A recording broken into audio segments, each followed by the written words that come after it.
You are listening to Light-Hearted, the official podcast of the United States Lighthouse Society. My name is Jeremy D'Entremont. Welcome. Today is February 2nd, 2025. Happy Groundhog Day. This is another edition of Light-Hearted Light, an edited version of an interview from the past 6 years of this podcast.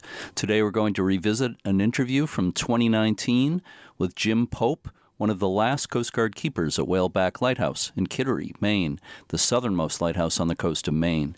Jim was a keeper at Whaleback from 1960 to 62, and the light was automated and destaffed a short time later. Whaleback is a ledge on the northeast side of the entrance to the Piscataqua River on the approach to the harbor of Portsmouth, New Hampshire. A 38-foot stone tower was built on the ledge in 1830, and the 70-foot tall granite lighthouse that stands there today was built in 1872. In 2009, under the guidelines of the National Historic Lighthouse Preservation Act, ownership was transferred to the American Lighthouse Foundation. The interview you're about to hear is edited from a video interview that was shot at the Kittery Historical and Naval Museum by Jim White in 2019, and I want to thank Jim for allowing me to share it. You'll hear me asking the questions during the interview. Jim Pope was born in Scarborough, Maine in 1938. After graduation from Trape Academy in Kittery, he began a lifelong career on the water. After his time in the Coast Guard, he worked as a tugboat captain for Moran Towing for more than 25 years. Jim passed away in 2021, and I'm very happy we had the chance to record this interview with him. So let's listen to it now. Can you describe what the boat landing facilities were like when you were at Whaleback? They were really good. Everything was still in shape. All the riprap was still there. Some of the granite was still fastened with them big U-hooks that go down and hold things where it's rough. And we had a cement ramp pitched up just a little bit. You could pull it up at high tide. You could pull it up under the falls and haul the boat out of the water, because you couldn't leave it in the water or you didn't have a boat in the morning. It worked out good. It was a good slip, and it was on the northwest side of the light, so we were facing the Coast Guard base in Greenland, in Newcastle, and you had to keep it clean because it got wicked slippery in the summertime from all the grass and stuff that grows in the ocean. You put the Clorox to her and brush her down once in a while, and you could get in and out of the boat without getting killed, Can you describe the boat you had? We had a just plain basic 16-foot Amesbury skiff, painted white with U.S. Coast Guard on it and a buff interior. And she rode good. When I went out there, we didn't have an engine, so I used to come in and go out with the tide. I'd go in the Frisbees, row in the Frisbees with the incoming tide. I bought grub at Frisbees, or if I went to Portsmouth to the First National over there in Portsmouth, I'd use the barber's car, and he'd let me take his car and go over and get our grub and back out to the light. You just had one boat? We had that one boat that we hung from them davits.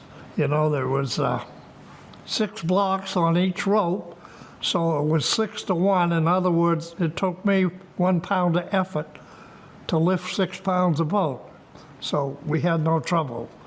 Let's talk about the fog signal tower. Of course, you had the cast iron fog signal tower that stood right next to the lighthouse until, like you said, 1969, when they took it down.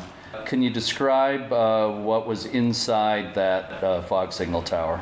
You had your air compressors, which were Worthington air compressors, 5 belts. You had 2 of them.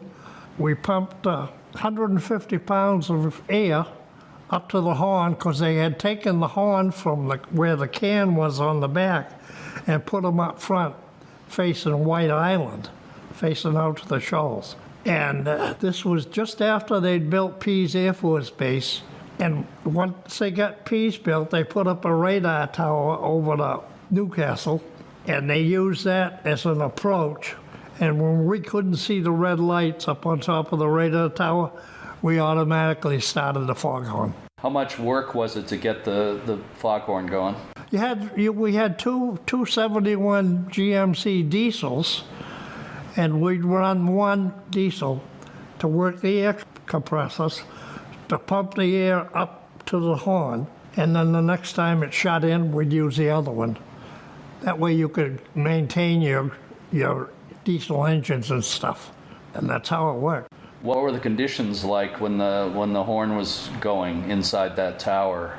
It was wicked hot. I've seen 140 degrees. You had one little porthole in the side of the tank facing Newcastle, about a 10 or 12-inch porthole, and you had to leave the back door open to the light so that the wind could and the air could come in and go up to the second story and where the engines were stored. It was hot. With a southerly wind or southeast wind, that could be almost heard as plain as day in downtown Dover. And there was one summer we ran for one solid month without shutting the horn off. What about noise? You got used to it. I'd have to listen to make sure everything was going. After a while, you really did. Do you think it affected your hearing? I got hearing aids. Let's talk about the living quarters inside the lighthouse. Well, when you went up from the, coming in the back door, you went up a deck, and then you went up the stairs, which were fastened onto the inside of the wall. You went up, there was a steel door there. You opened the door and you went in the galley. And when you went in the galley, we had a all apartment size galley stove. We had a TV that we had 12 or 14-inch TV we had hanging from the roof, from the overhang of the next room up, because there wasn't room to have a thing to set it on. And you had 4 galley chairs. 2 were tucked in back on the table, so they were against the wall. So we ate in like shifts, 2 guys at a whack, 2 guys at a time, ate. And then you went around a little bit and you had the window, and then we had a pot-bellied 1-wick oil burner that heated the whole light right to the top, except it never got there.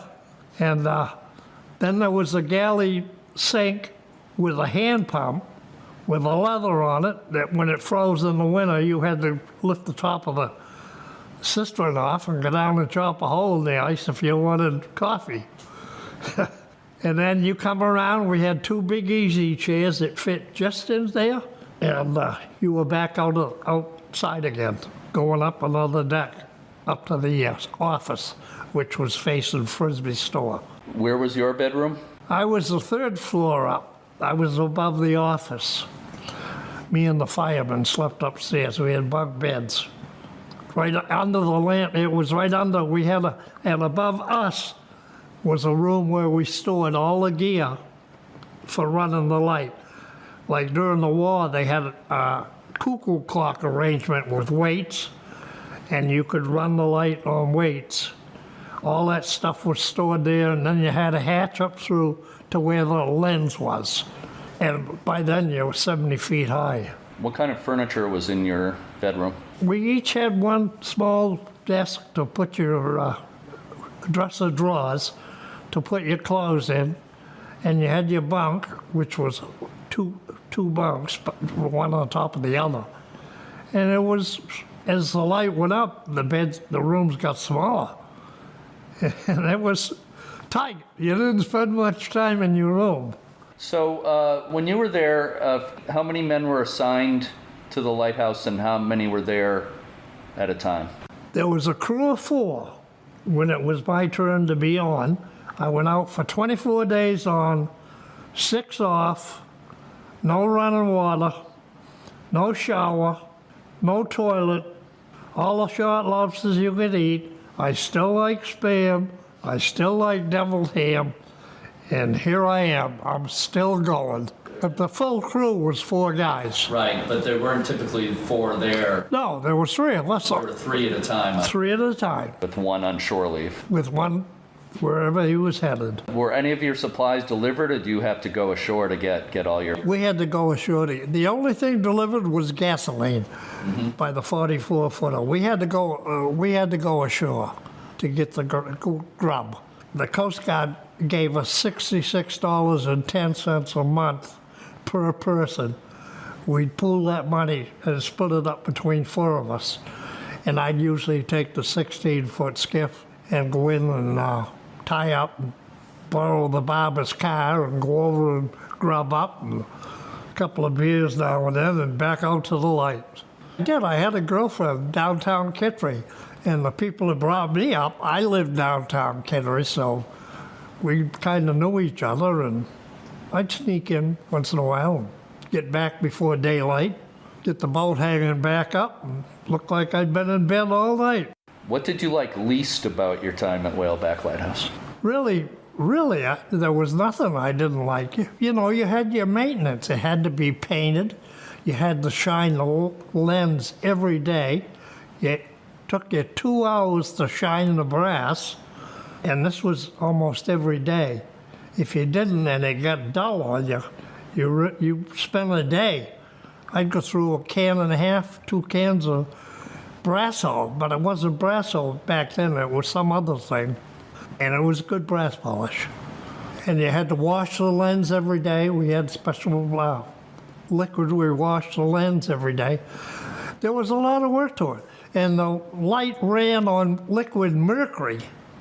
The ball bearings were in mercury, and in the wintertime, there was no heat up there. And you wore scrapers out, scraping the frost off the windows once it got down to 0. And you had, the light was on a rheostat, so you could turn it up or slow it down to meet what the chart said the specs were for whaleback. I know you've told me before about how you fished out there.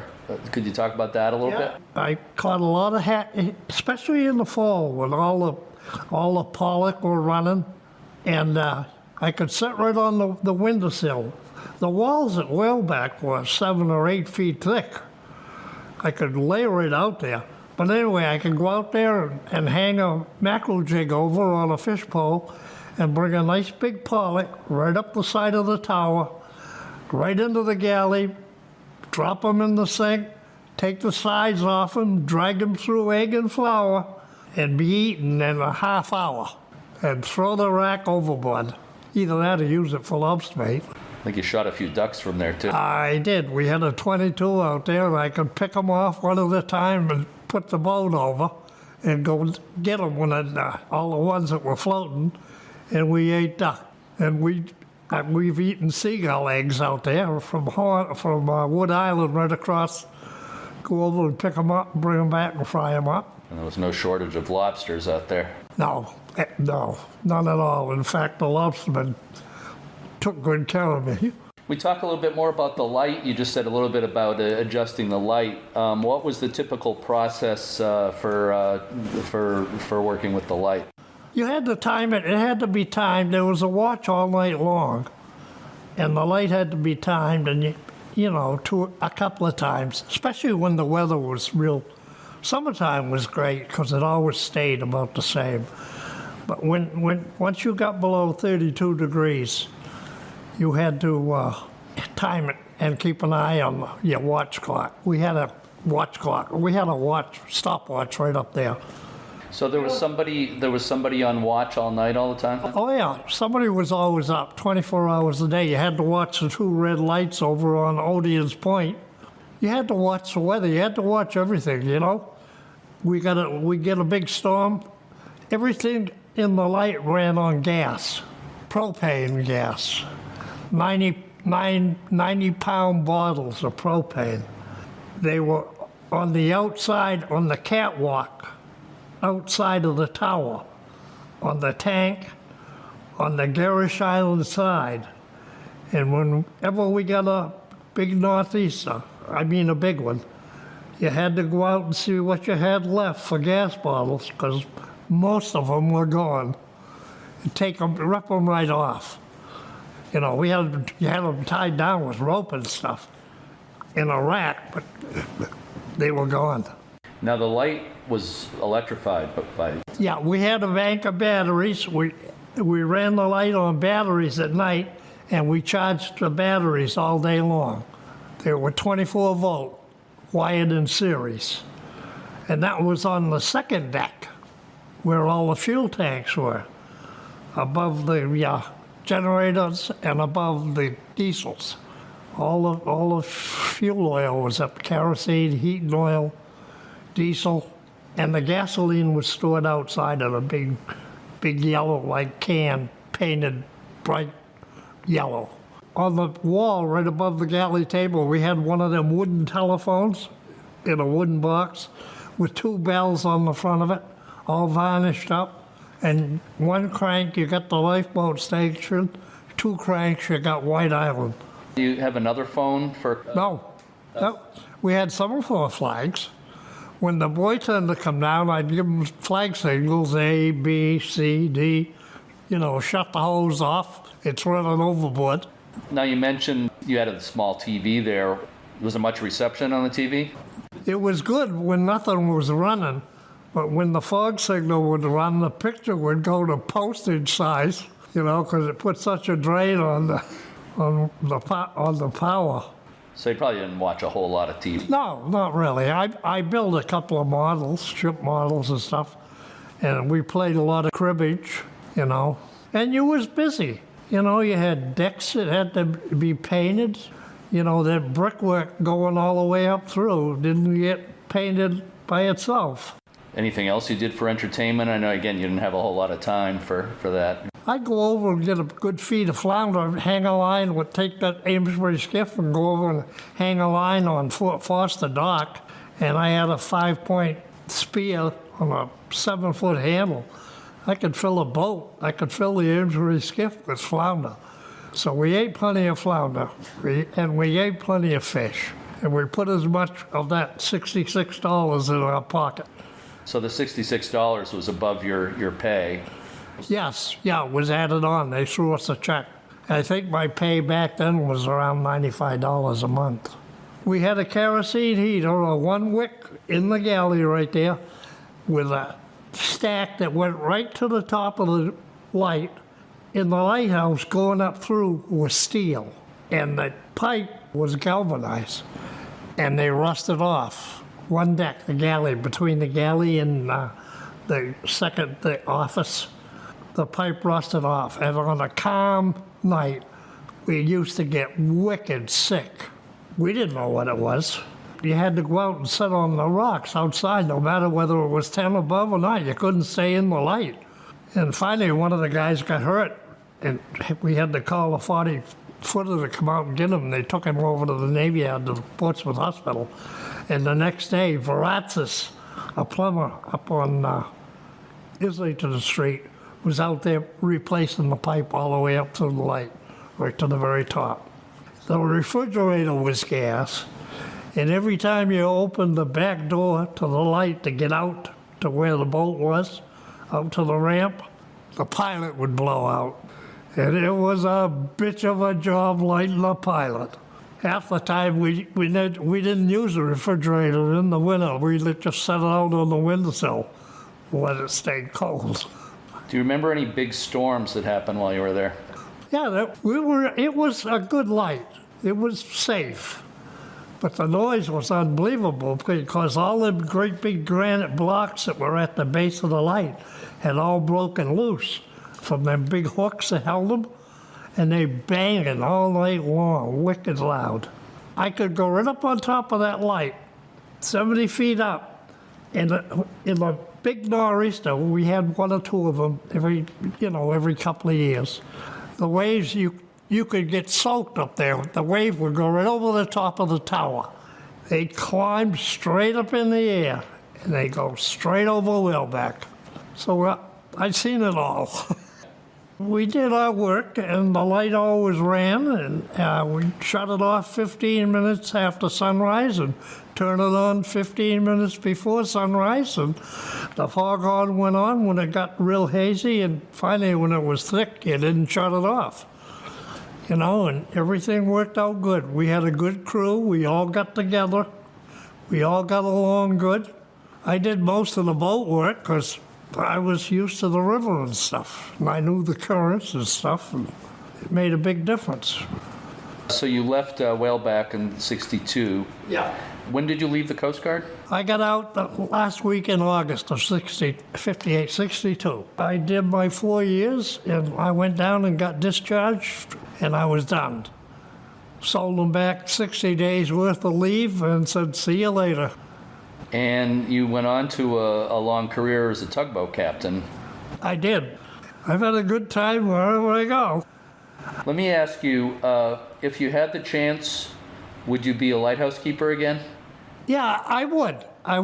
It'd be nice to have a little more room than walking around in a circle for 3 or 4 years. You know, like what was it, 16 feet, 18 feet at the most on the inside? And you was always climbing up and down, up and down. Everything was up and down, 70 feet. But you did it. I did it. Well, it seems like you're proud of that period of it. Hey, I've done things nobody will ever do in the world again. That's how I feel. How many guys can say they was a lighthouse keeper? How many guys can run a tugboat for 25 years? Especially on this river. I love to have fun, and I might be 80 now, but I ain't dead yet. That's my life right there.